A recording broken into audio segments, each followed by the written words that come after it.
নমস্কার, সকলকে স্বাগত জানিয়ে শুরু করছি জীবনের আলো অনুষ্ঠান। সকলে নিশ্চয়ই খুব ভালো আছেন। দেখুন, আমরা বারবার বলি যে এই যে ৩৬৫ দিন, এক বছর, ১২ মাস, অর্থাৎ এই ১২ মাসে ১৩ পার্বণ আমাদের কিন্তু থাকে। এই ১৩ পার্বণ অর্থাৎ এই যে একের পর এক বিভিন্ন ধরনের অনুষ্ঠান, পুজো পাঠ, বিভিন্ন দেবদেবীর পূজা কিন্তু হয়েই চলেছে।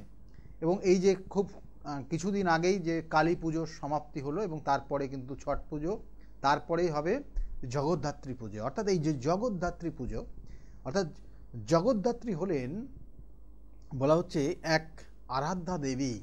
তিনি এই সংসার অর্থাৎ এই বিশ্ব সংসারকে তিনি ধারণ করে রেখেছেন এবং তার ধারণের মধ্যে সমস্ত বিশ্বটা রয়েছে। অর্থাৎ সেখানে পশু পাখি, জীব জন্তু, মানুষ, সমস্ত কুল কিন্তু তার ধারণের মধ্যে রয়েছে এবং সেই জন্য তাকে এই জগদ্ধাত্রী বলা হয়েছে। এই দেবীর পূজা, জগদ্ধাত্রী পূজা অ্যাকচুয়ালি কিন্তু কার্তিক মাসের শুক্লা পক্ষের নবমী তিথিতে হয়, আর কোথায় কোথায় সপ্তমীর থেকে শুরু হয়, নবমী তিথিতে গিয়ে সমাপ্তি হয়। আমাদের পশ্চিমবঙ্গের বিভিন্ন জায়গায় হয়, বিশেষ করে নদিয়ার কৃষ্ণনগরে হয় জগদ্ধাত্রী পূজা, এবং হুগলি ডিস্ট্রিক্টের সেখানেও কিন্তু চন্দননগর কিন্তু জগদ্ধাত্রী ভীষণভাবে বিখ্যাত হয় এবং খুব ধুমধামের সঙ্গে এই দুটো জায়গায় পুজো হয়। তাছাড়াও কিন্তু বিভিন্ন জায়গায়, সেখানে গুপ্তিপাড়া এবং ধাত্রীগ্রাম, এই বিভিন্ন জায়গাগুলোতে কিন্তু পুজো পাঠ হয়, জগদ্ধাত্রী মায়ের পুজো হয়। মাতা জগদ্ধাত্রীর রূপের বর্ণনা করতে গেলে দেখা যায় তার গায়ের বর্ণ সূর্য যখন উদিত হয় সেই যে রঙটা, সেই রঙের কিন্তু বৈশিষ্ট্য তার গাত্রবর্ণে দেখা যায়।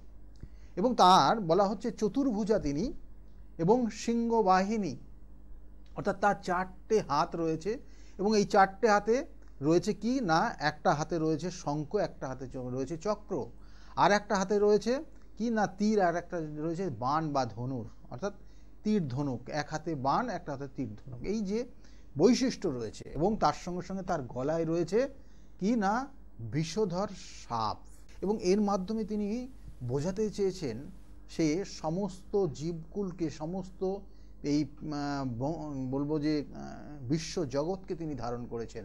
তার মধ্যে রয়েছে শত্রু, তার মধ্যে রয়েছে মিত্র, সমস্ত ধরনের মানুষের সঙ্গে সে কিন্তু মিলে মিশে তাদেরকে অ্যাডজাস্ট করে তাদেরকে পরিচালনা করছে। তাহলে এটা হচ্ছে মাতা জগদ্ধাত্রীর রূপের বর্ণনা। এবং এই যে হাতির ওপর, অর্থাৎ তিনি কি না সিংহবাহিনী বলা হচ্ছে, অর্থাৎ তিনি সিংহের ওপর কিন্তু বসে রয়েছেন, আর সেই সিংহটা কোথায় আছে না হাতির ওপর, হাতিটাকে মেরে হাতির ওপর সেই সিংহ দাঁড়িয়ে আছে। অর্থাৎ সেই হস্তি, এখানে বলা হচ্ছে যে এই হস্তিটাকে কবিন্দ্রাসুর, তিনি অসুরে ছিলেন কিন্তু এক সময়। এবং এখান থেকেই কিছু বৈশিষ্ট্য পাওয়া যায় যে মাতা অ্যাকচুয়ালি কিন্তু দুর্গারই আর এক রূপ। মাতা দুর্গার আর একটা রূপ হচ্ছেন মাতা জগদ্ধাত্রী। তাহলে এখানে অবশ্যই বলবো, বর্ণনা করব, যেটা শাস্ত্র বিভিন্ন যে ব্যাখ্যা, অর্থাৎ বলছে তন্ত্র এবং পুরাণ তত্ত্বে এই দেবীর কিভাবে আবির্ভাব হলো।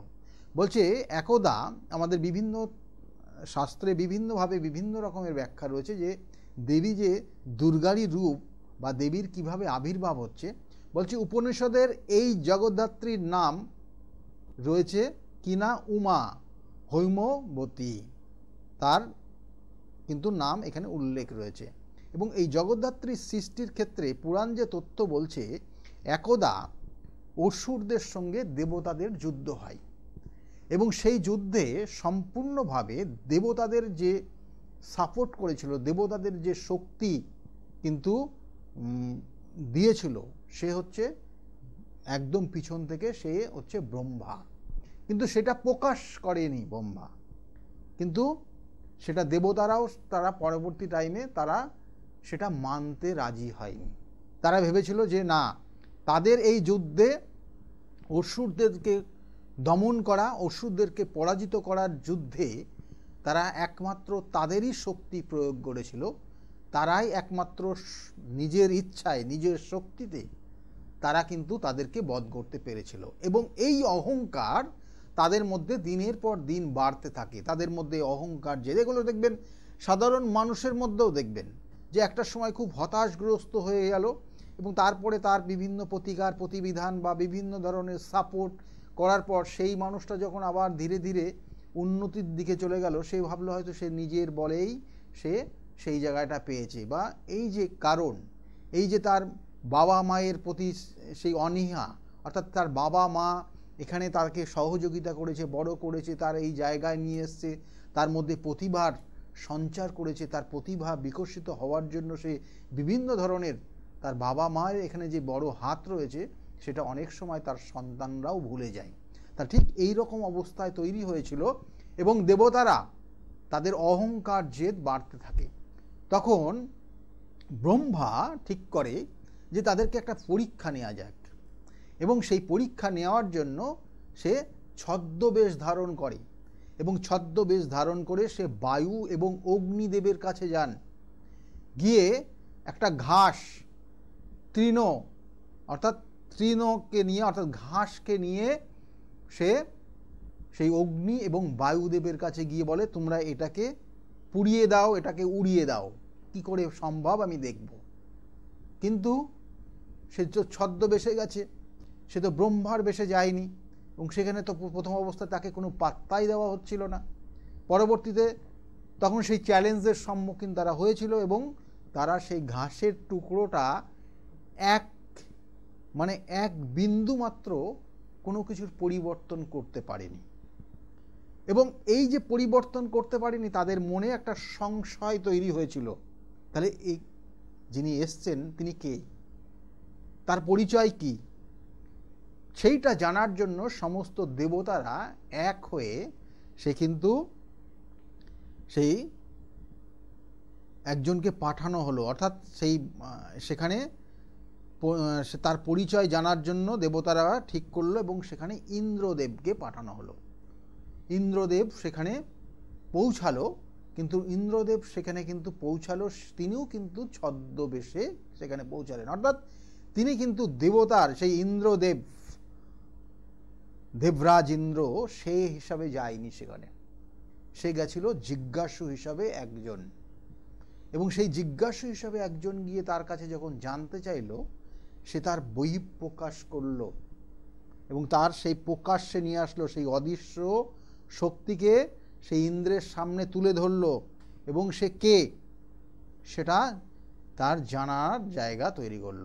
এবং এই যে ইন্দ্রের সামনে তখন যে বহিঃপ্রকাশ হলো, একটা সেই অদৃশ্য থেকে সেই অদৃশ্যময় শক্তি সেখানে আবির্ভূত হলো, এবং একটা স্ত্রী রূপ সেখানে একটা আবির্ভূত হলো, এবং সেই স্ত্রী রূপটা বিশাল আকার একটা স্ত্রী রূপ সেখানে আবির্ভূত হলো।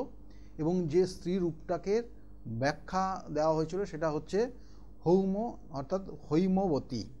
এই যে হৈমবতী উমা সেখানে আবির্ভূত হলেন, এবং ইনি হচ্ছেন জগদ্ধাত্রী। তাই জগদ্ধাত্রী এইভাবে আবির্ভূত হয়ে দেবতাদের জ্ঞান চক্ষু উন্মোচিত করেছিলেন, এবং বুঝিয়ে দিয়েছিলেন তিনি এই জগতের একমাত্র ধারণী শক্তি, তিনি এই জগৎকে পরিচালনা করছেন। এবং সেইখান থেকে এই জগদ্ধাত্রী দেবীর কিন্তু আবির্ভাব, বা এটাই হচ্ছে জগদ্ধাত্রী। এবং এই যে জগদ্ধাত্রী মায়ের সঙ্গে মাতা দুর্গার কি সম্পর্ক, কি রূপের কি বর্ণনা সেখানেও কিন্তু রয়েছে, সেখানেও শ্রী শ্রী চণ্ডীর অনুযায়ী বিভিন্ন তার ব্যাখ্যা রয়েছে। এবং সেখানে বলা হচ্ছে যে এই মহিষাসুরদের সঙ্গে দেবী দুর্গার যেমন বিভিন্নভাবে বিভিন্ন পর্যায়ে যুদ্ধ হয়েছিল, এবং সেই বিভিন্নভাবে পর্যায়ে যুদ্ধ হওয়ার সময়ও সেই হাতি রূপের তাকেও কিন্তু সে বধ করেছিল সে, এবং কবীন্দ্রসুরকে, এবং এই কবীন্দ্রসুরকেও তিনি, অর্থাৎ তিনি একটা অসুর ছিলেন, এবং সেই অসুর সে হাতি রূপ ধারণ করে দেবী দুর্গার ওপর কিন্তু সে যুদ্ধ ঘোষণা করেছিল, এবং সেই যুদ্ধেও কিন্তু সেখানে এই কবীন্দ্রসুরকেও কিন্তু বধ করেছিলেন এই দেবী দুর্গা। এবং সেই তারই একটা রূপ এখানেও কিন্তু রয়েছে, কারণ এখানে সেই জগদ্ধাত্রী মাতা তিনি সিংহের ওপর বসে আছেন, এবং সেই সিংহ সেই কবীন্দ্রসুরকে কিন্তু তার পায়ের তলায় রেখে দিয়েছেন। তাহলে এখান থেকেও আমরা কিছু প্রমাণ পাই যে কিন্তু দুর্গার সঙ্গেও কিন্তু মাতা জগদ্ধাত্রীর মিল রয়েছে, অর্থাৎ এখানেও এই একটা কাহিনী। এবং এটার সঙ্গে সঙ্গে আরেকটা জায়গা এখানে তৈরি হচ্ছে, অর্থাৎ এই মায়ের এই মূর্তির সঙ্গে মায়ের এখানে যে সিংহ বাহিনী তিনি এবং পায়ের নিচে কবীন্দ্রাসুরকে রেখেছেন, এই যে জগদ্ধাত্রী প্রতিমা আমরা যদি লক্ষ্য করি তাহলে এখানে যেটা দেখা যায় যে আমরা বলি না যে শতগুণ, রজগুণ এবং তমগুণ, আমাদের এই যে শতগুণ, রজগুণ এবং তমগুণের যে অধিকারী, এবং দেবতারা একটা গুণ এবং তারপরে রাক্ষসদের আর একটা গুণ, এবং এই যে তারা এক একটা গুণের অধিকারী হয়, এই মূর্তির দিকে দেখলে কিন্তু সেখানে তার তিনটে বৈশিষ্ট্যই রয়েছে। অর্থাৎ এই যে শতগুণ, রজগুণ এবং তমগুণ, অর্থাৎ দেখবেন যে মাতৃরূপ অর্থাৎ মায়ের গাত্রবর্ণ কখনো মানে বিশেষ করে বলা হচ্ছে যে সূর্যের যে রশ্মি, যখন সূর্য প্রথম উদিত হয় যে রঙটা হয় সেই রঙের গাত্রবর্ণ মায়ের, অর্থাৎ মা জগদ্ধাত্রী জগৎকে তিনি ধারণ করে রেখেছেন এবং তার গাত্রবর্ণ হচ্ছে এই সূর্যের রঙের মতো। এবং তার সঙ্গে সঙ্গে তিনি উপবিষ্ট আছেন, অর্থাৎ তিনি বসে আছেন সিংহের ওপর, অর্থাৎ এই মা অর্থাৎ এখানে জগদ্ধাত্রী মা নিজে কিন্তু শতগুণের অধিকারী, আর তিনি বসে আছেন সিংহের ওপর, সেই সিংহটা রজগুণের অধিকারী। আর এখানে সিংহ তার পায়ের নিচে তাকে আষ্টে পিষ্টে মেরেছে যে হাতিটাকে, সেই হাতি কবীন্দ্রাসুর, সেই কবীন্দ্রাসুর এখানে বলা হচ্ছে তমগুণের অধিকারী। অর্থাৎ এই শতগুণ, রজগুণ এবং তমগুণ, এই তমগুণ এই যে জায়গাগুলো রয়েছে তিনটে গুণের জায়গা, সেখানে কিন্তু এই জগদ্ধাত্রী মাতার রূপের মধ্যে রয়েছে। এবং সেই জন্য বলা হয় যে আমাদের এই তিনি বিশ্বকে ধারণ করে রেখেছেন, জগৎকে ধারণ করেছেন, আর এই জগতে তিনটে গুণেরই অধিকার রয়েছে এবং সেই তিনটে গুণ সেই দেবীর মধ্যেও কিন্তু অবস্থান রয়েছে। দেখবেন মা ধাত্রীকে, অর্থাৎ এখানে বলা হচ্ছে মা যখন গর্ভে ধারণ করে সন্তান, তার গর্ভে তার সন্তানকে ধারণ করে রাখেন, তাই ধাত্রী রূপ। এবং তার সঙ্গে সঙ্গে মা তারপরে কি হয় না, সন্তানকে লালন পালন করে, অর্থাৎ তাকে জন্ম দেয় এবং সে এই পৃথিবীতে ধীরে ধীরে বড় হয়, অর্থাৎ সে লালন পালন করে। তাহলে তখন একটা গুণ কাজে লাগে এবং তারপরে তার যে যখন ধারণ করে গর্ভে থাকে তখন একটা কিন্তু রূপ, এবং ধীরে ধীরে সেই সন্তান বড় হয় এবং সেই সন্তান নিজের কর্মে কিন্তু প্রতিষ্ঠা পায় এবং সেই সন্তান ধীরে ধীরে আবার মোক্ষের দিকে যায়। তাহলে ওই সন্তান আবার কখনো অন্যায় করলেও সেই সন্তানকে শাসনও করে মা। তাহলে এই যে এখানেও কিন্তু সেই রজগুণ, অর্থাৎ শতগুণ, রজগুণ এবং তমগুণ, অর্থাৎ আমরা আমাদের জীবনকে বিভিন্নভাবে প্রবাহিত করি এবং আমরা ধীরে ধীরে আমাদের মোক্ষ লাভের জন্য আমরা নির্দিষ্টভাবে নির্দিষ্ট সময়ে সেই মোক্ষ লাভ করি। অর্থাৎ এই মোক্ষ লাভ যখন হয় তখন আমরা সেই শতগুণের অধিকারী হয়ে যাই। অর্থাৎ আমাদের জন্মটা তমগুণ এবং তমগুণের মধ্যে আমরা বিভিন্ন ধরনের ভুল ভ্রান্তি বিভিন্ন কাজ করি, তারপরে ধীরে ধীরে সেই রজগুণে যাই, রজগুণে যাওয়ার পর তারপরে সে ধীরে ধীরে শতগুণে যায় যখন সে মোক্ষ লাভ করে। তাহলে এটাও কিন্তু তার বহিঃপ্রকাশ।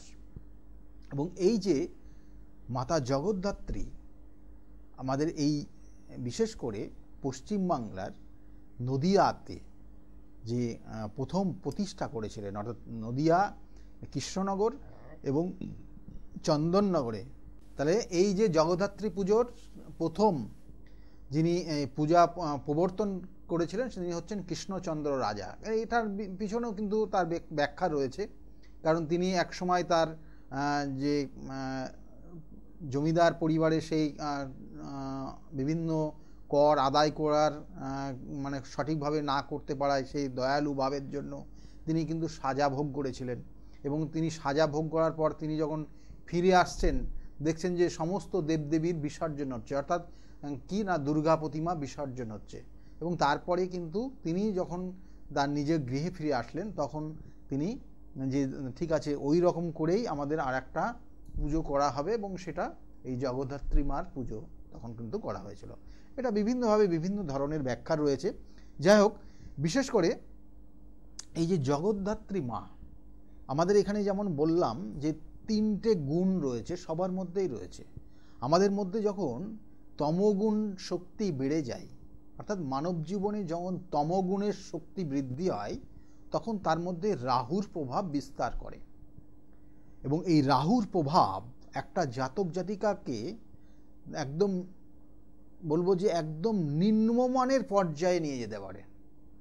কারণ এই রাহুর নেগেটিভ প্রভাব একটা জাতক জাতিকাকে কি করতে না পারে, যত রকমের মানে নোংরামি কাজ সে সকল জাতক জাতিকারা করতে পারে যদি তার ক্ষেত্রে সেই রাহু নেগেটিভ থাকে এবং তার আনলিমিটেড চাহিদা হয়। তাই এই তমগুণের অধিকারী তারা যারা দেখবেন যে যে দস্যু যারা রয়েছে তাদের মধ্যে ছিল এই যে যে বিভিন্ন ক্ষেত্রে আমরা বিভিন্নভাবে দেখি। এবং এই যে তমগুণ যদি দিনের পর দিন বৃদ্ধি পায়, তাহলে একটা সমাজ পর্যন্ত নষ্ট হয়ে যেতে পারে। এবং এরপর তখনই কিন্তু আবির্ভাব হয় সে না রজগুণ, অর্থাৎ তাকে শাসন করার জন্য সেই রজগুণের প্রয়োগ হয়। এবং সেই প্রয়োগ সে যখন অর্থাৎ তার একটা পানিশমেন্ট হয়, তার সাজা হয়, তার বিচার হয়, এগুলো কিন্তু রজগুণের একটা কারক। এবং তারপরে তার যখন পানিশমেন্ট হয়, তারপরে তার একটা নির্দিষ্ট সময় সে যদি অতিক্রম করে, তখন সে কিন্তু সেটা সত্যগুণে যায়, অর্থাৎ মোক্ষ লাভে যায়। এবং এটা মানুষের জীবনেও কিন্তু বিভিন্নভাবে বিভিন্ন পর্যায়ে আসে। সেই জন্য একটা জিনিস মাথায় রাখুন যে রাহু আমাদের জীবনকে অনেকভাবে তছনছ করে দিতে পারে। আপনার জন্মছকে যদি রাহুর প্রভাব নেগেটিভ থাকে, তাহলে দেখবেন একটা জাতক জাতিকা তার চতুর্থভাবে রাহু রয়েছে বা পঞ্চমভাবে রাহু রয়েছে, তাহলে তার ছোটোবেলায় তার বয়সটা যে তুলনামূলক, সে তার কথাবার্তার আচার ব্যবহার কিন্তু অন্যরকম লাগবে এবং একটু সন্দেহ প্রবণতা তার মধ্যে তৈরি হবে। এবং সে সাধারণত দেখা গেল যে কোনো কোনো ক্ষেত্রে নেশায় আসক্ত হয়ে যাবে। তার বয়সের তুলনায় তার অসৎ বন্ধুর সঙ্গে মিশে গিয়ে তার অর্থ নষ্ট করবে, বাবা মায়ের প্রতি অত্যাচার করবে, অব্যবহার করবে এবং তার সমাজের থেকে সে আস্তে আস্তে দূরে সরে যাবে। তাহলে এগুলো বললাম চতুর্থ পঞ্চমের কানেকশান। কিন্তু সপ্তমের কানেকশান হলে সেই সকল জাতক জাতিকা বৈবাহিক জীবন নিয়ে দুর্বিষহ জায়গা তৈরি হয় এবং সেই রাহুর প্রভাব সেই জাতকের পরিবারটাকে তছনছ করে দিতে পারে, তার সাংসারিক অশান্তি তৈরি করতে পারে। এবং ওই রাহু যদি মঙ্গল কানেক্টেড হয়, বলা হয় ছন্নছড়া দোষ করে।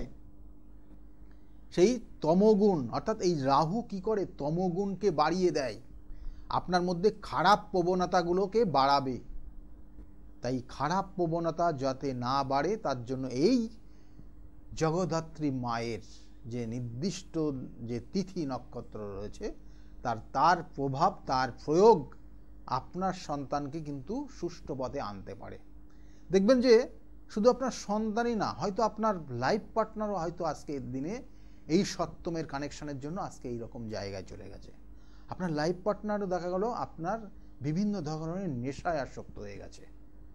আপনার ক্ষেত্রে দেখা গেল যে এই যে রাহুর কারণে কোনো কোনো জাতক জাতিকা সমাজে একদম নিকৃষ্ট মানের কোনো কাজে কিন্তু যুক্ত হয়ে যায়, যেগুলো কোনো কারণে তার সাজা যাবজ্জীবন পর্যন্ত হয়ে যেতে পারে। তাহলে এগুলো রাহুর কারণে হয়। এবং এই রাহুকে কিন্তু প্রেজেন্ট করে সেটা হচ্ছে, অর্থাৎ এখানে বলবো বিশেষ করে ওই তমগুণ কানেক্টেড। তাই মাতা জগদ্ধাত্রীর মধ্যে রয়েছে তমগুণ, রজগুণ এবং শতগুণ। তাই সেই শতগুণে পৌঁছাতে হলে তাকে সেই তমগুণ থেকে রজগুণ, তারপরে কিন্তু শতগুণে পৌঁছাতে হবে এবং তারপরেই কিন্তু তার মোক্ষ লাভ হবে। এবং এটাই কিন্তু বিশেষ করে মা অর্থাৎ মা জগদ্ধাত্রীর মধ্যে রয়েছে, যিনি এই জগৎকে ধারণ করে রেখেছেন, জগৎকে তিনি লালন পালন করছেন, এই জগতের সমস্ত জীবকুলকে তিনি রক্ষা করে রেখেছেন। সেই জন্য এই জগদ্ধাত্রী পুজো রয়েছে আগামী কিন্তু নির্দিষ্ট যে ডেট, সেই ডেটে এবং এই নির্দিষ্ট দিনে আপনি আপনার সন্তান, আপনার সংসার, আপনার নিজের আরও যাতে উন্নতি হয়, আপনি যদি সঠিক পথে এগোতে পারেন, আপনার মধ্যে হয়তো তমগুণ বা আপনার সন্তানের মধ্যে তমগুণের প্রভাব বেড়ে গেছে, তাহলে সেখান থেকে ধীরে ধীরে তাকে সেই তমগুণ থেকে বের করে নিয়ে আসার জন্য এই নির্দিষ্ট তিথিটাকে কাজে লাগান। আমি একটা ছোট্ট করণ ক্রিয়া বলবো, যেটা করলে অনেকটা ভালো ফল পাবেন, কিন্তু আমি বারবার বলে থাকি যেগুলোর পার্মানেন্ট প্রতিকার প্রতিবিধান আছে। সঠিক প্রতিকার প্রতিবিধান করলে আপনার সন্তান, আপনার যা পরিচিত যে মানুষটা যে আজকে এই তমগুণের অধিকারী হয়ে আজকে মানুষের ওপর অত্যাচার করছে, আপনার ওপর দুর্ব্যবহার করছে, সেখান থেকে বেরিয়ে আসতে পারবে এবং তার মধ্যে তার চলাফেরা, আচার ব্যবহার, তার মধ্যে একটা অন্যরকম দেখা যাচ্ছে, তাহলে সেখান থেকে বেরিয়ে আসতে পারবে। কারণ এই জগদ্ধাত্রী পুজো, যেটা সপ্তমীর থেকে শুরু হচ্ছে, নবমী তিথি পর্যন্ত রয়েছে, এবং এই যে সপ্তমী থেকে নবমী তিথি, যেটা বিশেষ করে 11 তারিখটাকে ইন্ডিকেশন করা হচ্ছে, যেটা নবমী তিথি, এবং সেই দিন কিন্তু বিভিন্ন জায়গায় এই মায়ের পুজো হবে।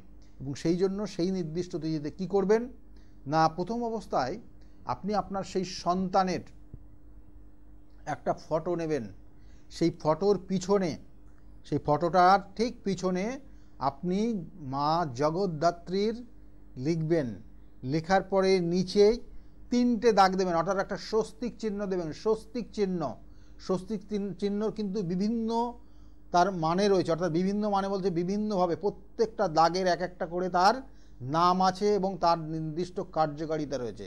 সেই জন্য সেখানে একটা স্বস্তিক চিহ্ন আঁকবেন, এবং সেই স্বস্তিক চিহ্নটা কী দিয়ে আঁকবেন, কাঁচা হলুদ এবং তার সঙ্গে সঙ্গে অল্প পরিমাণ ঘি মিশাবেন, দিয়ে সেই স্বস্তিক চিহ্নটা আঁকবেন এবং সেইটাকে একটা প্লাস্টিকের কাপ প্যাকেটের মধ্যে নিয়ে আপনার ওই সন্তানের ঠিক মাথা যেদিকে থাকে সেই দিকে বিছানার নিচে রেখে দেবেন এবং এই নির্দিষ্ট তিথিতে রাখবেন। আপনার সন্তান দেখবেন ধীরে ধীরে ধীরে ধীরে পরিবর্তন লক্ষ্য করতে পারবেন। কিন্তু আমি আবার বলছি, তার সঠিক প্রতিকার প্রতিবিধান, সঠিক গাইডলাইন রয়েছে। যদি মনে করেন আমার সঙ্গে যোগাযোগ করবেন, তাহলে নিচের যে বুকিং নাম্বার যাচ্ছে ওই বুকিং নাম্বারে ফোন করতে পারেন। কারণ প্রত্যেক রবিবারের দিন কাঁচরাপাড়া চেম্বার রয়েছে 2টো থেকে 6টা, সোমবারের দিন ব্যারাকপুরে পাবেন 12টার থেকে 4টে পর্যন্ত, এবং ওই সোমবারের দিন 5টার থেকে 8টা পর্যন্ত আমাকে পাবেন শ্রীরামপুরে চেম্বার, এবং মঙ্গলবার কালীঘাট চেম্বার রয়েছে, বুধবার এবং শনিবার করে বিভিন্ন বাইরের চেম্বার রয়েছে। কখনো পাবেন বহরমপুর, কখনো মেচেদা, কখনো কিন্তু তারাপীঠ, কখনো বর্ধমান। কখন কবে কোথায় যাচ্ছি স্কলের দিকে লক্ষ্য রাখুন বা বুকিং নাম্বারে ফোন করলে জানতে পারবেন। আর বৃহস্পতিবার কৃষ্ণনগরে চেম্বার থাকে, শুক্রবার হাতিবাগানের চেম্বার থাকে। যে চেম্বারে আসুন না কেন বুকিং নাম্বারে ফোন করে নেবেন। আর বারবার বলি যে একটা জাতক জাতিকাকে যদি সঠিক তার প্রতিকার প্রতিবিধান এবং গাইডলাইন দেওয়া যায়, তাহলে সেই জাতক জাতিকা কিন্তু জীবনের সাকসেস পাবেই। সেই জন্য বিগত দিনে বহু মানুষ এসছে, তারা আজকের জায়গায় দাঁড়িয়ে ভালো আছে, তাদের মুখ থেকে শুনুন তারা কতটা ভালো রয়েছে। যাই হোক, সকলে ভালো থাকবেন, আগামী দিনগুলো প্রত্যেকের খুব ভালো যাক, এই শুভকামনা রইল। আর শুনতে থাকুন বিগত দিনের মানুষগুলো তারা কতটা ভালো আছে আজকের জায়গায়। নমস্কার। ডক্টর গৌতম শাস্ত্রী আর 5জন অ্যাস্ট্রোলজারের থেকে কেন তিনি আলাদা? স্বাভাবিকভাবে আপনাদের মনে এই প্রশ্ন আসতেই পারে। দূর দূরান্ত থেকে নানান সমস্যায় জর্জরিত মানুষ ছুটে আসে তার কাছে। গ্রহদোষ হোক কিংবা কাল সর্পদোষ, অথবা ধরুন মাঙ্গলিক দোষ কিংবা অন্য যে কোনো সমস্যা, তারা জানেন সব সমস্যা স্থায়ী সমাধানে এক এবং অদ্বিতীয় ডক্টর গৌতম শাস্ত্রী। চলুন আজ আপনাদের সাথে পরিচয় করিয়ে দিই এমন কিছু মানুষের এবং শুনে নিই তাদের কথা। আমি সোমনাথ মজুমদার, কল্যাণীতে থাকি। আমি গৌতম বাবুর কাছে দীর্ঘদিন ধরে আসি। ওনার ব্যবহার, ওনার কার্যকরণ আমার জীবনের জন্য যথেষ্ট প্রভাব বিস্তার করেছে। বিশ্বাস করি, ভরসা করি এবং ভবিষ্যতে ওনার মত অনুযায়ী চলতে পারবো বলে বিশ্বাস করি। আপনার নাম? আমার নাম ছায়া গুপ্তা। কোথা থেকে আসেন? আমি ভদ্রেশ্বর থেকে এসেছি। এখানে এসে কোনো উপকার পেয়েছেন? প্রচুর উপকার পেয়েছি। আমার যে কোনো সমস্যা ছিল সমস্যার সমাধান হয়েছে, এবং আমি ছাড়া আদার্স অন্য কারোকে নিয়ে এসেছি, তারাও উপকার পেয়েছেন বা পাচ্ছেন। আগামীকালও যারা আসবেন তারাও উপকার পাবেন। আপনাদেরকে অনুরোধ করছি, যার যে কোনো সমস্যা আছে এসে গৌতম শাস্ত্রীর সঙ্গে যোগাযোগ করুন। আপনার নাম? আমার নাম সুচিত্রা দাস, আমি পায়রাডাঙ্গা থেকে এসেছি। এখানে কিভাবে এলেন? এখানে একজন আমাকে খবর দিয়েছিল, আমার সঙ্গে চেনা পরিচিত, সে এসেছিলেন, তা আমাকে বললো যাও, ইনি এখানে গেলে কাজ হবে। তার সূত্র ধরেই আসা এখানে। উপকার পেয়েছেন? হ্যাঁ, আমি এসেছি আমার দুই ছেলের জন্য, আমার নিজের জন্য। আছি, ভালো আছি। তার মানে আপনি যার রেফারেন্সে এসেছেন তিনি প্লাস আপনি, আপনারা সবাই উপকৃত হয়েছেন, তাই তো? হ্যাঁ, ভালো আছি। আপনার নাম, কোথা থেকে এসেছেন? শিবানী কর্মকার। আমি এই দমদম অঞ্চল থেকে এসেছি, মানে বাঙুর থেকে এসেছি। এখানে কিভাবে জানতে পারলেন? আমি ফেসবুকের মাধ্যমে জানতে পেরেছি ডক্টর গৌতম শাস্ত্রীর কথা। উনি হাতিবাগানেও বসেন, সেখানেই আমি গিয়ে যোগাযোগ করেছি আর কি। যোগাযোগ করার পর আমি ওনার বাড়ি কাঁচরাপাড়ায় এসেছি ওই রটন্তী কালী পুজোর উপলক্ষে পুজো পাঠে যোগদান করার জন্য। আমার এসে বেশ ভালো লেগেছে। ওনার এখানে সবাই কি বলবো, ভক্তি সহকারে মানে নিজের ওনার উনি যা বলেন মোটামুটি ভালোই উপকার হয় মানুষের। শুনেই আমি এসেছি, আমিও প্রথম এলাম, এসে দেখছি চারিদিকে জনসমুদ্র থেকে খুব ভালো লাগছে। আশা করি আমি যে উদ্দেশ্য নিয়ে এসেছি সেটা নিশ্চয়ই কার্যকরী হবে, এই আশা রাখি আর কি ডক্টর গৌতম শাস্ত্রীর কাছে। নমস্কার, আমি শর্মিষ্ঠা। আমি দীর্ঘ 5 বছর ধরে গৌতমদার কাছে আসি। আমি যখন প্রথম এখানে এসেছিলাম আমার ব্যবসায় প্রচণ্ডভাবে ক্ষতি হয়েছিল, কোনো উন্নতি ছিল না, নেগেটিভিটি আর ডিপ্রেশন আমাকে ঘিরে ধরেছিল। তো এক আত্মীয়র কথা শুনে আমি এখানে আসি। আসার পর দাদা আমাকে যে অ্যাডভাইসগুলো করেছিল এবং যে উনি ক্রিয়াগুলো আমায় করতে বলেছিল সেগুলো আমি করার পর খুব ভালোভাবে উপকার পাই। ফলে আজ থেকে 5 বছর আগে যে পরিণামটা ছিল ব্যবসার লস, সেই লস থেকে আমি প্রচণ্ড ভালোভাবে রিকভারি শুধু করিনি, আমি সাকসেস পেয়েছি। এরকম অনেক সময় হয়েছে যে দাদা আমাকে বলেছিল যে এগুলো করলে ভালো হবে না বা এটা করো না, আমি না শুনে নিজের মতন করে করেছিলাম, ফলে সেখানেও আমার ক্ষতি হয়েছিল। এই ক্ষতি হওয়ার পর থেকে উনি যখনই আমাকে যা বলে আমি সেইগুলোই আমি শুনে চলি এবং প্রত্যেকটা পদে পদে তার প্রমাণ মেলে সাকসেসের মাধ্যমে। আমার সাকসেস হওয়ার পর আমি আমার বন্ধুদেরও এখানে রেফার করেছি, যাদের পার্সোনাল এবং প্রফেশনাল লাইফে যে সমস্ত প্রবলেম ছিল তারা সেগুলোর থেকে রিকভার করে বেরিয়ে এসছে, খুব উন্নতি লাভ করেছে। এই সমস্ত ঘটনা আমাদের এবং আমার বন্ধু বান্ধবের জীবনে এতটাই একটা পজিটিভ সাইন এনেছে, আমি এবং আমার বন্ধু এবং আমার আত্মীয়রা সবাই আমরা ডক্টর গৌতম শাস্ত্রীর কাছে আমরা সবাই উপকৃত লাভ করি এবং আমরা ডক্টর গৌতম শাস্ত্রীর কাছে অসংখ্য ধন্যবাদ জানাই, উনি আমাদের এত সুন্দরভাবে অ্যাডভাইস করে থাকেন বলে। আমি কস্তুরী সরকার, আমি কাঁচরাপাড়া থেকে আসছি। আমাকে মা ক্লাস 12-এ ডক্টর গৌতম শাস্ত্রীর কাছে নিয়ে আসে। তো সেখানে আসার পর আমাকে ডক্টর গৌতম শাস্ত্রী কিছু রেমেডি দেন, তো আমার খুব সাহায্য হয় তাতে। তারপর আমার পড়াশোনা কমপ্লিট করার পর কাকু বলেন যে আমাকে গ্র্যাজুয়েশন আর ITI করার জন্য। তো সেখানে করে আমি ভালো ফল পেয়েছি। তারপর আমার চাকরি লাইনে আসা, তো ডক্টর গৌতম শাস্ত্রী বলেন যে আমি এই মাসের মধ্যে একটা ভালো চাকরি পাবো, তো সেটা 1 মাসের আগেই আমি পেয়ে গেছি। তো আজকে সেটাই জানাতে এসেছি কাকুকে যে আমি চাকরি পেয়েছি। তো আপনারাও যদি আসতে চান, ভালো ফল পেতে চান, কাকুর সাহায্য পেতে চান, তো আপনারাও আসুন। আশা করি আপনারাও ভালো ফল পাবেন এবং সাহায্য পাবেন। নমস্কার।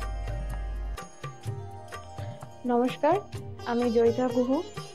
আমি গত এপ্রিল মাস থেকে খুব সমস্যায় পড়েছিলাম। আমার কাজের দিক থেকে সমস্যা ছিল, বসের সাথে এবং পারিপার্শ্বিক আমার যে কলিগরা ছিল তাদের সাথে খুবই সমস্যা জড়িত হয়েছিলাম। তো তারপরে সেই কাজটা আমি আর অবশেষে টিকিয়ে রাখতে পারিনি, সেটা আমাকে বাধ্য হয়েছিলাম আমি সেটা ছেড়ে দিতে। তারপরে একটা খুব আর্থিক দিক থেকে খুব ভেঙে পড়েছিলাম। তো সেই সমস্যায় জর্জরিত হয়ে বুঝতে পারছিলাম না কি করব। তো হঠাৎ একদিন টিভিতে প্রোগ্রাম দেখি ডক্টর গৌতম শাস্ত্রী, ওনার কথাবার্তা, ওনার যে উপাচারগুলো রয়েছে যেগুলো উনি বলেন প্রতিকার, সেগুলো শুনে আমার খুব ভালো লেগেছিল। তো ওনার সাথে এসে দেখা করি, আমার সমস্ত কথাবার্তা ওনার সাথে শেয়ার করি, প্রবলেমগুলো। তারপর উনি আমাকে দেখে আমাকে কিছু বলেন আমার ব্যাপারে, তো সেগুলো একদম হুবহু মিলে যায়। তো তারপরে উনি আমাকে রেমেডি সাজেস্ট করেন, তো আমি সেই রেমেডিটা নিই, আমি ধারণ করেছি। তো ধারণ করার পর আমি আস্তে আস্তে নিজের মধ্যে একটা চেঞ্জ দেখতে থাকি। তো এবং আমি গত আগস্টের 27 তারিখে একটা জব পেয়েছি যেটা আমার মনের মতো।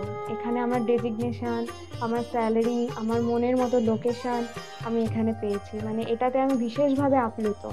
তো সের জন্য অসংখ্য ধন্যবাদ ডক্টর গৌতম শাস্ত্রীকে। আমি প্রসেনজিৎ দাস, আমার বাড়ি কাস্তাপাড়া।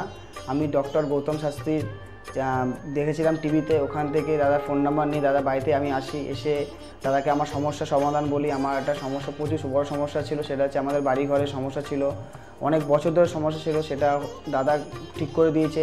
এখন সেটা আমি বাড়ি করতেও চলেছি। তার সাথে সাথে আমার ব্যবসা বাণিজ্য কিছুই করতাম না, একটা নর্মাল কাজ করতাম। কাজ করার পর আমি এখন ব্যবসা বাণিজ্য উন্নতি হয়েছে, প্লাস দাদা যে প্রতিকারগুলো দিয়েছে সেগুলোকে আমরা এক্সেপ্ট করেছি। দাদার সাথে খুব ভালো ব্যবহার হয়েছে। এখন আপনারাও আসুন, এসে দাদাকে সমস্যা সমাধানের কথাগুলো বলুন, দাদা অবশ্যই আপনার সমাধান করে দেবে। ডক্টর গৌতম শাস্ত্রীর চেম্বারে আপনি কতদিন আসছেন? আমি প্রায় 2.5-3 বছর ধরেই এখানে মানে রেগুলারলি আসছি। মোটামুটি আমার যখনই অসুবিধা হচ্ছে আমি তখনই চলে আসছি। আপনি কোন চেম্বারে দেখিয়েছেন? আমি এখানকার কাছড়াপাড়া চেম্বারে। কাছড়াপাড়া চেম্বারে দেখিয়েছেন, মানে আপনি যে সমস্যাটা নিয়ে এসেছেন ওটা কি আপনার কিওর হয়েছে? হ্যাঁ, আমি প্রথমে যে সমস্যাটা, পড়াশোনার সমস্যা নিয়ে প্রবলেমে পড়ে ওনার কাছে এসেছিলাম, তা মোটামুটি আমার যত দিন যাচ্ছে ইমপ্রুভ হচ্ছে আস্তে। না, আপনার কাজ হয়েছে এটাই বলতে চাইছেন, তাই তো? Thank you. আমার নাম অয়ন দাস, আমি শ্রীরামপুর থেকে আসছি।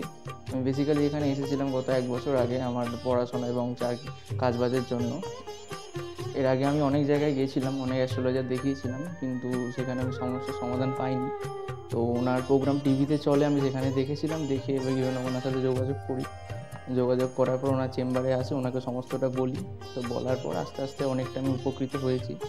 কিছুটা আমার যেমন অবস্থাটা খারাপ হয়ে গেছিলো যতটা, তার থেকে অনেকটাই বেটার আছি। আশা করব ভবিষ্যতে এর থেকেও ভালো ফল পাবো। আমি আপনাদের অনুরোধ করবো আপনারা এসে দেখতে পারেন, যাদের অনেক সমস্যা চলছে এখানে এসে একবার কন্ট্যাক্ট করুন। ওনার শো চলতে থাকে টিভিতে, ওখান থেকে যোগাযোগ করতে পারেন ওনার সাথে, অবশ্যই আপনারা ফলাফল পাবেন। Hi everyone, I'm Simranpreet Kaur. I'm an actress. 2018-এ তার আগে আমার খুব খারাপ সময় যাচ্ছিল। আমার স্টাডি লাইফ, আমার career life, really it's very bad in that situation, that time. But যখন আমি 2028-এর মাঝামাঝিতে আমার মম আমাকে ডক্টর গৌতম শাস্ত্রীর কাছে নিয়ে আসে। আঙ্কেলের সাথে যখন আমি কথা বলি, আঙ্কেল যখন আমার প্রবলেমগুলো শোনে, যেরকম করে গাইড করে তেমনি আমি চলি। তারপরে ধীরে ধীরে আমার প্রবলেমগুলো ম্যাক্সিমাম 90%, জাস্ট আমি বিলিভ করতে পারিনি যেটা সত্যি হবে। রেজাল্টটা খুবই ভালো ছিল, আর এরকম রেজাল্ট হবে আমি জানতাম না। এখন আমি একটা ভালো আমার ক্যারিয়ার চলছে। আমার স্টাডি লাইফের মধ্যে অনেক প্রবলেম ছিল, অনেক প্রবলেমস। আমার ফ্যামিলি লাইফেও খুব প্রবলেম ছিল, সব প্রবলেম মানে গায়েব হয়ে গেছে। আগে যেরকম ডিপ্রেশনে ছিলাম, খুব ডিপ্রেশনে থাকতাম, খুব মানে একটা খারাপ একটা সিচুয়েশন ছিল। বাট এখন 3-4 মাসের মধ্যে মানে জাস্ট তখন আমি ভাবতে পারিনি। তারপরে আমি তো প্রথম যখন আসি তখন আমি একদম বিলিভ করি না যে এগুলো কি হয় বা কিছু। আমি মাকে বলি হ্যাঁ দেখাবো না, এই ওই অনেক কিছু করি। কিন্তু যখন দেখানোর পর যখন আমি 1-2 মাসের মধ্যে যখন ধীরে ধীরে একটুখানি ভালো হতে পারি, আমার লাইফে যখন একটু করে ভালো হচ্ছিল, তখন আমি ফিল করলাম যে না সত্যি ভালো হচ্ছে ওনার গাইডে। আর তার 3-4 মাসের পরে একদম আমি রেজাল্টটা দেখতে পারছিলাম, ফিল করতে পারছিলাম মানে ন্যাচারালি। আর আমার এখন 2021 চলছে, এখন আমি আঙ্কেলের কাছে আসি। আর আশা করি যে আমি যতদিন আমি বাঁচবো ততদিন আমি আঙ্কেলের কাছে আসতে থাকবো, আঙ্কেলকেই দেখাবো। আর আপনারা যদি চান যে আপনাদের লাইফের প্রবলেমগুলো সলভ হোক, 100% সলভ হবে, গ্যারেন্টি। আপনারা আসুন, আঙ্কেলকে দেখান, আর আপনাদের আর আঙ্কেল যেরকম গাইড দেবে তেমনি যদি আপনি চলবেন তাহলে একদম সঠিক হয়ে যাবে, একদম সাকসেস পাবেন আপনি দেখতে পারবেন। Thank you, bye. শুনলেন তো, এনাদের প্রত্যেকের আশা, ভরসা এবং বিশ্বাসের একটাই নাম, ডক্টর গৌতম শাস্ত্রী, যার সম্পর্কে আমরা এত কিছু শুনলাম। চলুন এবার দেখে নিই তিনি কি বলছেন। আজকের যে ফিডব্যাক আপনারা পাচ্ছেন এগুলো কিন্তু আমার সবটাই আমার গুরুদেবের আশীর্বাদ। কারণ গুরুদেব আমাদেরকে একটা জিনিসই বলেছিলেন যে যেভাবেই হোক মানুষকে উপকার করলে তোমার কিন্তু আগামী দিনে দেখবে তোমার মানুষ কিন্তু তোমার পাশে এসে দাঁড়াবে।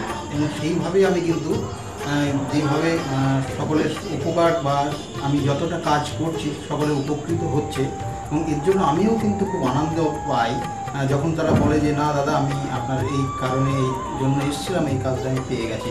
সুতরাং আমিও চাই যে এইভাবে মানুষের পাশে থেকে মানুষকে সহযোগিতা করে মানুষকে আরও ভালো জায়গায় পৌঁছে দেওয়া। যাদের খুব দুঃখের মধ্যে কষ্টের মধ্যে আছে তাদেরকে কিছুটা গাইড করে তারা যদি আরও ভালো জায়গায় যেতে পারি এবং ভালো জায়গায় তাদেরকে যদি নিয়ে যেতে পারি, এটাই হচ্ছে আমার মেন উদ্দেশ্য। অর্থাৎ তারা যদি আরও ভালো জায়গায় যেতে পারে সেখান থেকে যে আনন্দ উপভোগ করতে পারবো আমি, সেটা কিন্তু চিরস্থায়ী থেকে যাবে।